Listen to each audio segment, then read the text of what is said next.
Imamat pasal 14 ayat 1-57.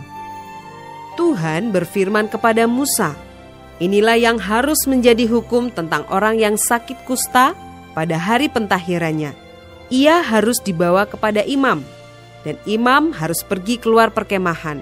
Kalau menurut pemeriksaan imam penyakit kusta itu telah sembuh daripadanya, maka imam harus memerintahkan supaya bagi orang yang akan ditahirkan itu diambil 2 ekor burung yang hidup dan yang tidak haram, juga kayu aras, kain kirmisi dan hisop. Imam harus memerintahkan supaya burung yang seekor disembelih di atas belanga tanah berisi air mengalir. Tetapi burung yang masih hidup haruslah diambilnya bersama-sama dengan kayu aras, kain kirmisi dan hisop. Lalu bersama-sama dengan burung itu, semuanya harus dicelupkannya ke dalam darah burung yang sudah disembelih di atas air mengalir itu. Kemudian ia harus memercik 7 kali kepada orang yang akan ditahirkan dari kusta itu, dan dengan demikian mentahirkan dia. Lalu burung yang hidup itu haruslah dilepaskannya ke padang. Orang yang akan ditahirkan itu haruslah mencuci pakaiannya, mencukur seluruh rambutnya, dan membasuh tubuhnya dengan air. Maka ia menjadi tahir. Sesudah itu ia boleh masuk ke dalam perkemahan, tetapi harus tinggal di luar kemahnya sendiri 7 hari lamanya. Maka pada hari yang ke-7, ia harus mencukur seluruh rambutnya. Rambut kepala, janggut, alis, bahkan segala bulunya harus dicukur. Pakaiannya dicuci dan tubuhnya dibasuh dengan air. Maka ia menjadi tahir. Pada hari yang ke-8, ia harus mengambil 2 ekor domba jantan yang tidak bercela, dan 1 ekor domba betina berumur setahun yang tidak bercela, dan 3/10 eva tepung yang terbaik, diolah dengan minyak sebagai korban sajian, serta 1 log minyak. Imam yang melakukan pentahiran itu harus menempatkan orang yang akan ditahirkan bersama-sama dengan persembahannya di hadapan Tuhan di depan pintu kemah pertemuan. Dan ia harus mengambil domba jantan yang 1 ekor dan mempersembahkannya sebagai tebusan salah bersama-sama dengan minyak yang 1 log itu. Dan ia harus mempersembahkannya sebagai persembahan unjukan di hadapan Tuhan. Domba jantan itu harus disembelihnya di tempat orang menyembelih korban penghapus dosa dan korban bakaran, di tempat kudus, karena korban penebus salah. Begitu juga korban penghapus dosa adalah bagian imam, itulah bagian maha kudus. Imam harus mengambil sedikit dari darah tebusan salah itu dan harus membubuhnya pada cuping telinga kanan dari orang yang akan ditahirkan, dan pada ibu jari tangan kanan, dan pada ibu jari kaki kanannya. Imam harus mengambil sedikit dari minyak yang 1 log itu dan menuangnya ke telapak tangan kiri imam sendiri. Ia harus mencelupkan jari kanannya ke dalam minyak yang di telapak tangan kirinya itu, dan sedikit dari minyak itu haruslah dipercikkannya dengan jarinya 7 kali di hadapan Tuhan. Dari minyak selebihnya, imam harus membubuh sedikit pada cuping telinga kanan orang itu, pada ibu jari tangan kanannya, dan pada ibu jari kaki kanannya, di tempat mana darah tebusan salah dibubuhkan. Dan apa yang tinggal dari minyak itu haruslah dibubuhnya pada kepala orang yang akan ditahirkan. Dengan demikian imam mengadakan pendamaian bagi orang itu di hadapan Tuhan. Imam harus mempersembahkan korban penghapus dosa, dan dengan demikian mengadakan pendamaian bagi orang yang akan ditahirkan dari kenajisannya. Dan sesudah itu ia harus menyembelih korban bakaran. Kemudian imam harus mempersembahkan korban bakaran dan korban sajian di atas mezbah. Dengan demikian imam mengadakan pendamaian bagi orang itu, maka ia menjadi tahir. Tetapi jikalau orang itu miskin dan tidak mampu, ia harus mengambil domba jantan 1 ekor saja sebagai tebusan salah untuk persembahan unjukan, supaya diadakan pendamaian bagi orang itu.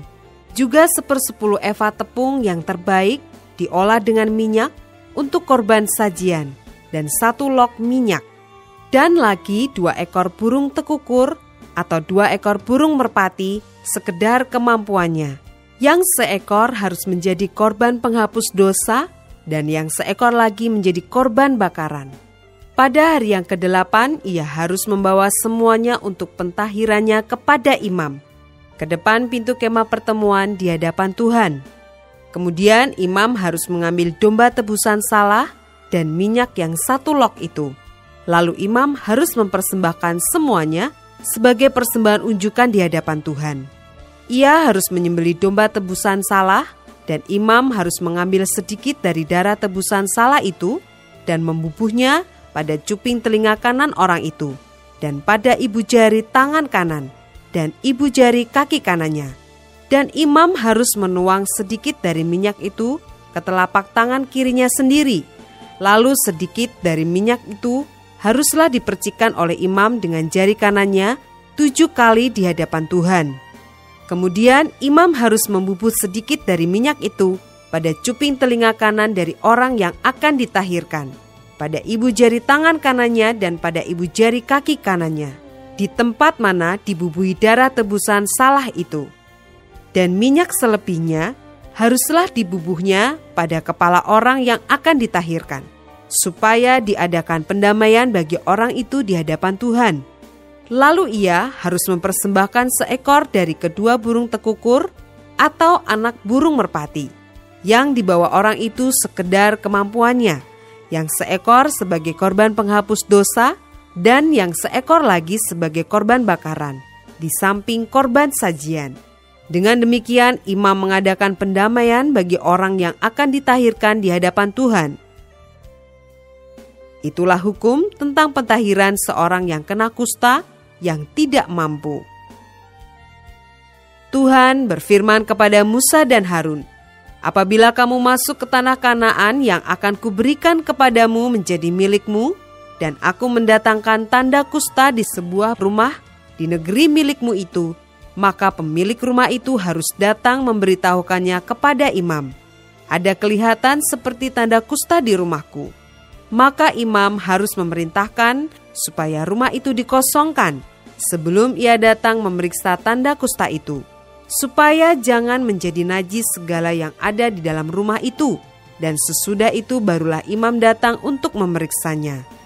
Kalau menurut pemeriksaannya tanda pada dinding rumah itu merupakan lekuk-lekuk yang kehijau-hijauan atau kemerah-merahan warnanya yang kelihatan lebih dalam dari permukaan dinding itu, imam harus keluar dari rumah itu, lalu berdiri di depan pintu rumah dan menutup rumah itu 7 hari lamanya.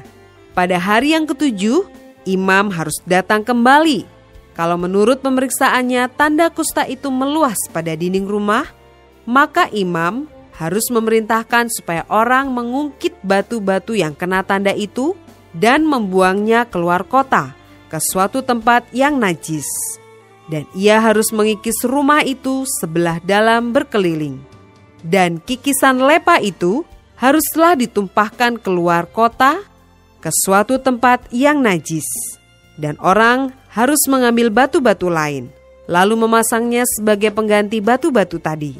Dan harus mengambil lepa lain dan melepa rumah itu.